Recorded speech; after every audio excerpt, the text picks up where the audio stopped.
some of the things that Paul was saying. All of us here are creators, so definitely take a couple of moments to put some powerful intentions behind the prayer that we're going to be doing later on. As far as this talk, it's titled "The Stars in the Sky." My name is Alfred. That's my government name. For those of you that don't know, you can also call me AD. I go by Professor. I'm going to have a talk a little bit later, or some music later on. This is Nobu. That's Ignacio's dog. He knows me, so he's coming to say hi. Not right now, Nobu. So let's talk about the stars. Right here in California, we have a special spot up in the Los Angeles hills called Hollywood. And everybody, or mostly everybody here, knows about the stars in Hollywood or the stars on the floor.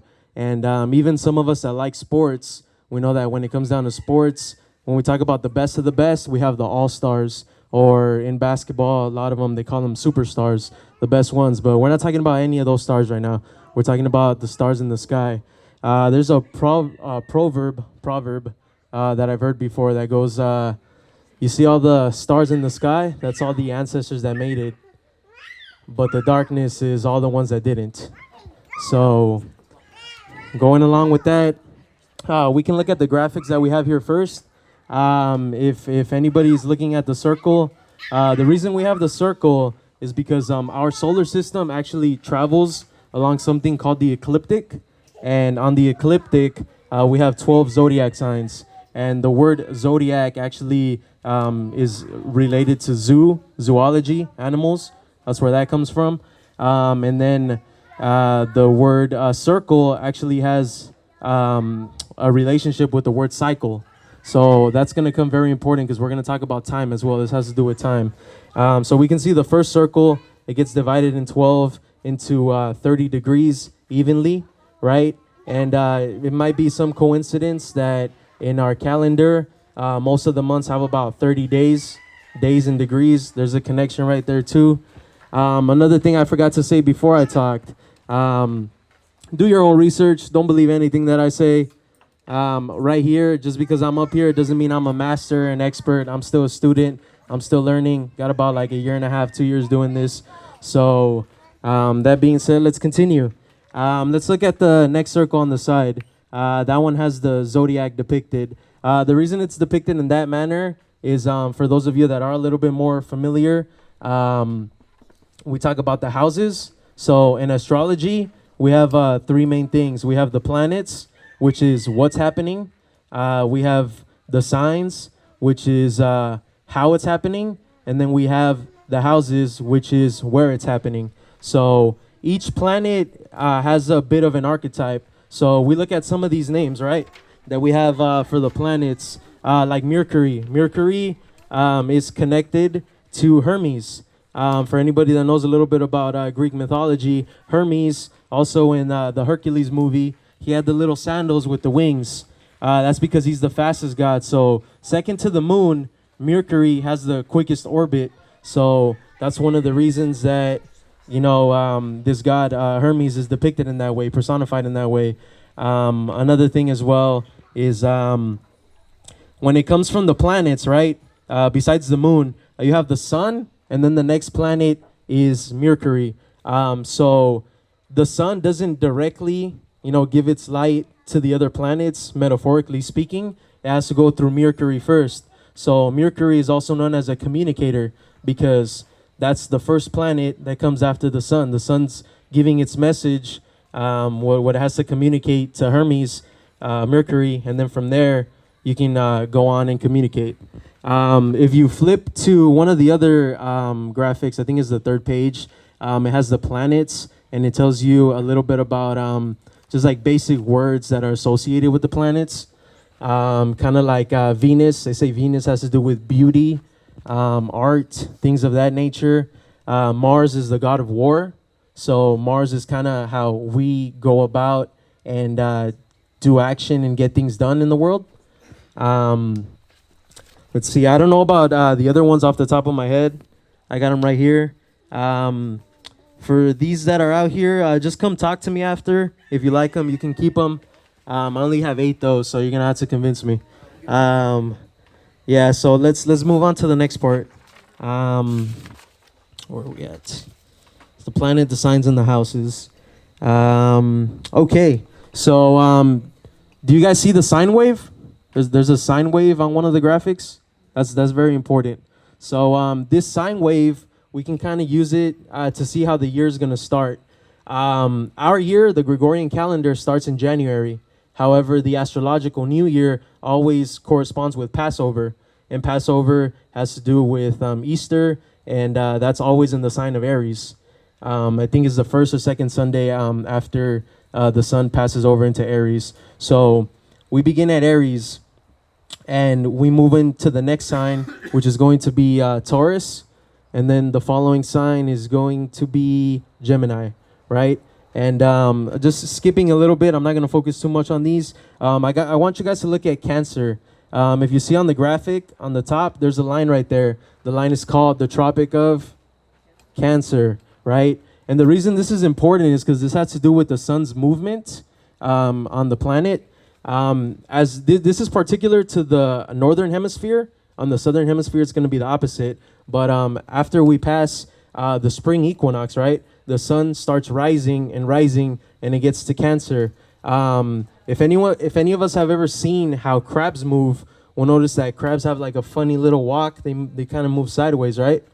And the reason that Cancer is in the position that it's in is because instead of the sun rising, the sun's actually going to change its movement and start declining, going down. It doesn't rise as much on the north as it does during spring and in the other seasons. So that's spring. The first quadrant is spring. When moving into Cancer, we move into the second season, which is summer, right? Leo rules the sun. So we see Leo right there. From Cancer, we move into Leo, and then we move into Virgo. Virgo is the harvest, and that's when we're supposed to harvest the crops that we planted in December during this time, right? So moving on to the next sign, we have Libra. Do you guys see Libra in the third part of the sine wave? So the line in the middle, has to do with anytime we're at an equinox. So when we're in Libra, another word for things that are equal is we have the word equilibrium, right? That's where Libra comes into, because we're reaching an equilibrium between the day and night. So moving into fall, right, which is also the sun's beginning to fall. It falls under that midpoint. We go from Libra into Scorpio and Sagittarius. And one of the other interesting things to note is that we just passed a holiday, which Halloween is actually a holiday. You can look on a Christian website, and they will say that that's Hallows Eve, and Hallow means holy, so that's a holy evening. And for anybody here that has some Latino background, they know about Dia de los Muertos, right? That's the Day of the Dead. There's a sign as well in the zodiac that has to do with death, and that's Scorpio. There's no accident that the holiday is while the sun is in Scorpio, right? Okay, following along, we get to the bottom of the sine wave. That's going to be Capricorn. Capricorn looks like a goat, and goats like to climb. They like to climb mountains. So if we notice, the sun's gone up. It's reached its highest point in the summer solstice. It's come down. It's reached its equilibrium at the fall equinox, and then it dips into Capricorn, right? As the sun's at its lowest, we see Sagittarius as well. Sagittarius depicts the hero, right? So the hero is coming to save the sun, and now the sun's going to end up rising again. And that's also during the time of Christmas. Right after, on the bottom, that lowest part, 3 days later is Christmas, and then the sun, rebirth, it starts rising again. So that's how we have the sine wave. Not going too much into all the signs, but just there's an importance to why we wouldn't just look at the zodiac as a circle, but if we look at it as a sine wave, that can kind of help us remember the seasons. And yeah, let's see. What else do I got right here for you guys? Covered the planets. Okay, there's another one with the Platonic solids. If you guys see the Platonic solids.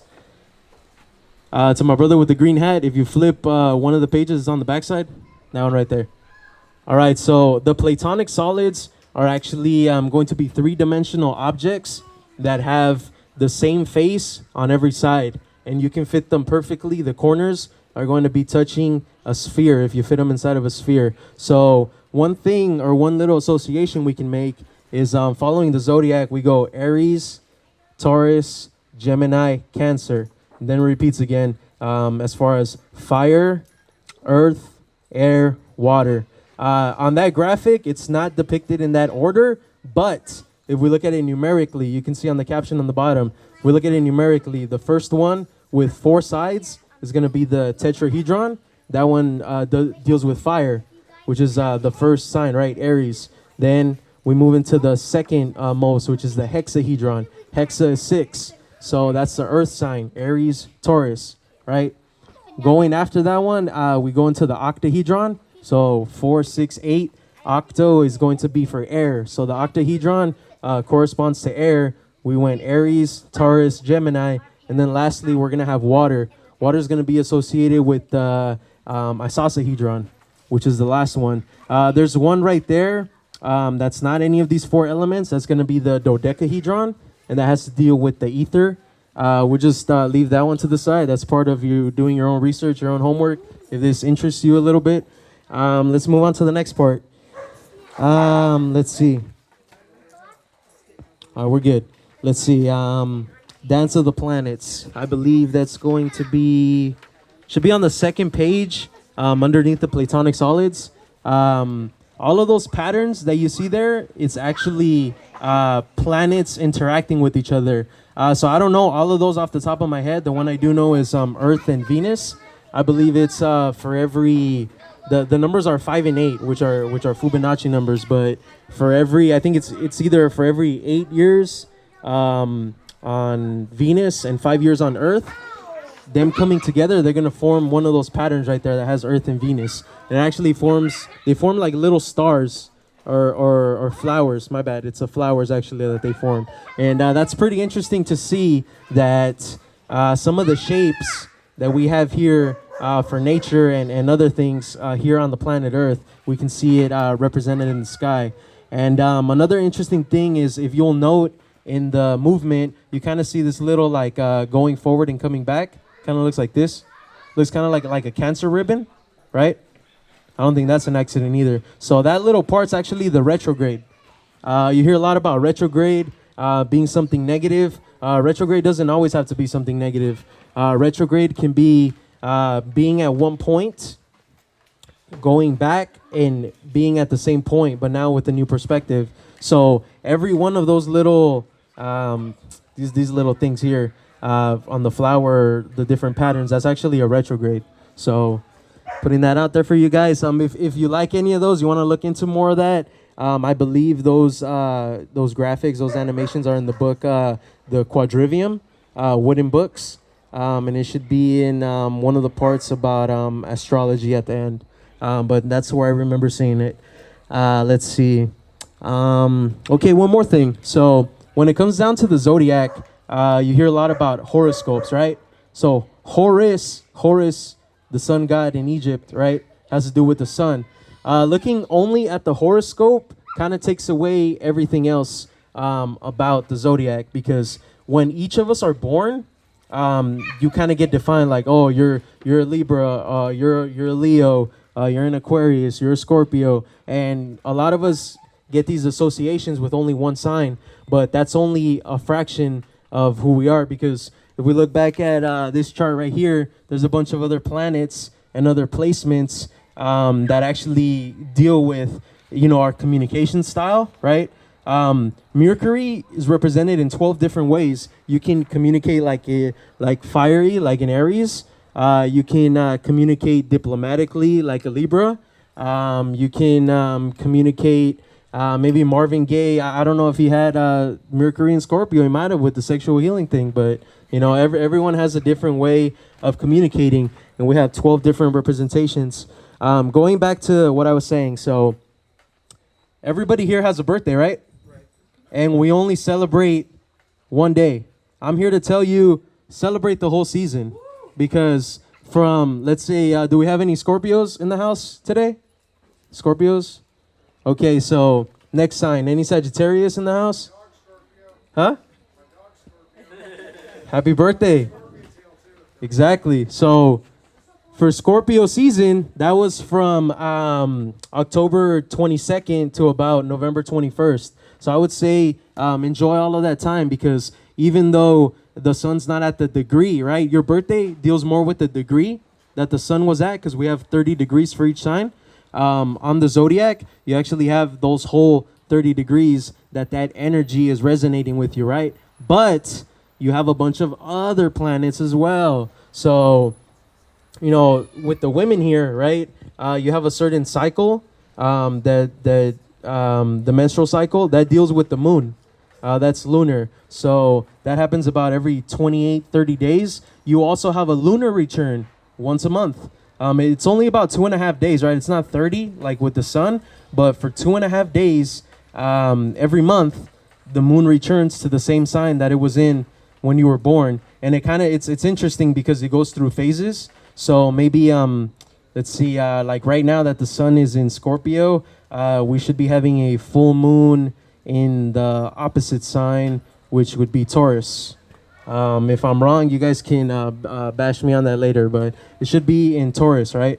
So if you have a moon in Taurus, you're only going to get that one.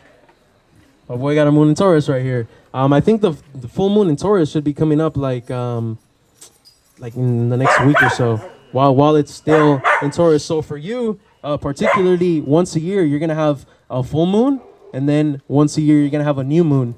And then you're going to have a little bit of each cycle throughout the moon. And that goes for everybody here as well.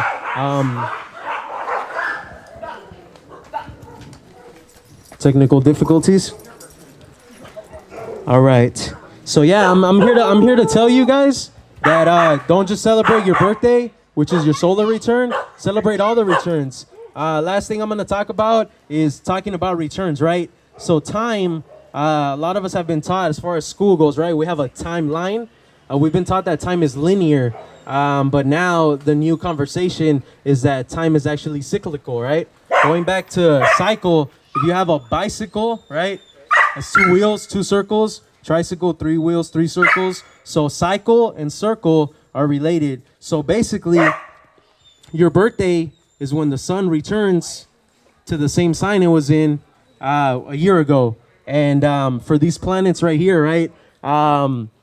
For anybody here in their late 20s, 30s, or anybody that's past that time, in astrology, they talk about something called a Saturn return. It's supposed to like rock your world and, make you officially an adult, right? They put a lot of focus on that. It takes about 2.5 years, 3 years. I'm actually going through mine right now. It's been very, very interesting last 2 years. And I will leave you with one last one. So I do not know all of the returns off the top of my head, but I just Googled one that I remembered, which was for Pluto. So a lot of us won't really get to live 200 years unless there's scientific discoveries, or the cannabis medicine can help us get to 200 years. I believe they say for Pluto to return, it was 247. So if you guys look on the infographic that we have, there's 2 charts, right? There's one on the top and one on the bottom. The one on the top, it kind of gets cut off on some of them, but that's actually July 4th, 1776. Any historians here? What happened on that date? Huh? Declaration of Independence, exactly. So if we look at the Declaration of Independence as the moment when this country was conceived, looking at that birth chart, right, we see a bunch of planets. There's Pluto. Pluto kind of has like a little circle on top, and has a line coming down, and it looks like it has like another like a semicircle underneath.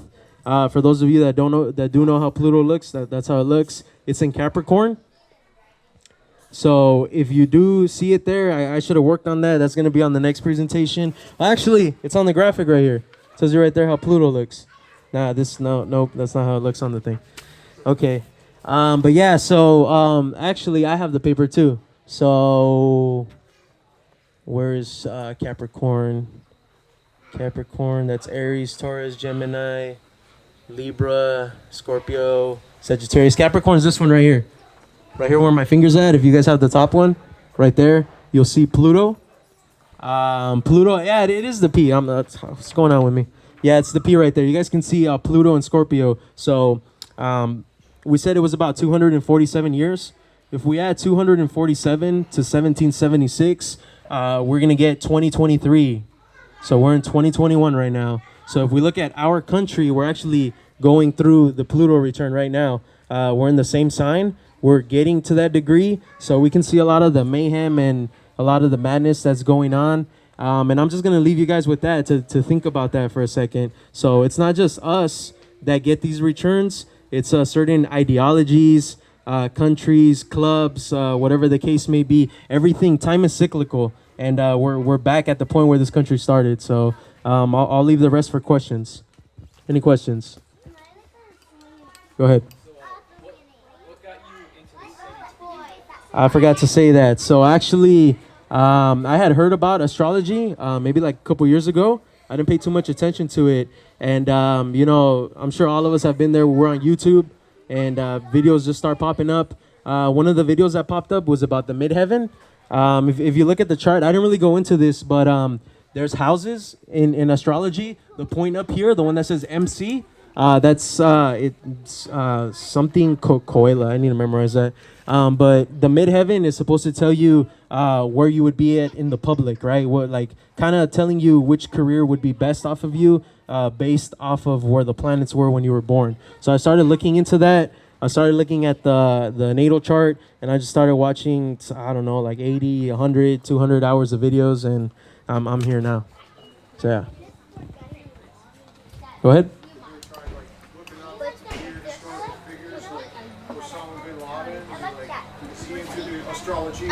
Nah, I have not looked into that yet. That would definitely be something to look at. I'm not going to lie. I've had people that I talk to about astrology. They want me to read their chart, and I'm just like, you know what? I've only researched my chart, so I'm going to be completely honest. It's a good tool for self-awareness, definitely. Any other questions? September 4th. Same as the original Green Ranger. Go ahead.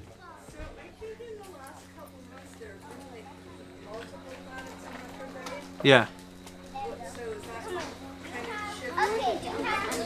So as far as my understanding, from what I remember, it's that retrograde deals more with the internal, like kind of like the focus goes from being out to being in, right?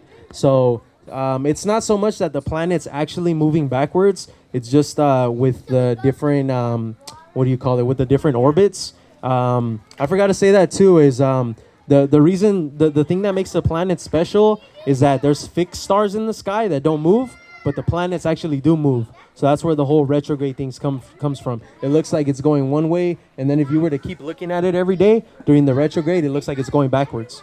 So it's more of just a time to focus inward as far as like what the archetype of the planet represents. And astrology's I don't want to say complicated, but if you just single out one planet, you might miss the other planets that are out there. And each one of us actually does have a ruling planet that's different from the sun. That's based off of our ascendant sign. I just didn't go into that today. Any other questions?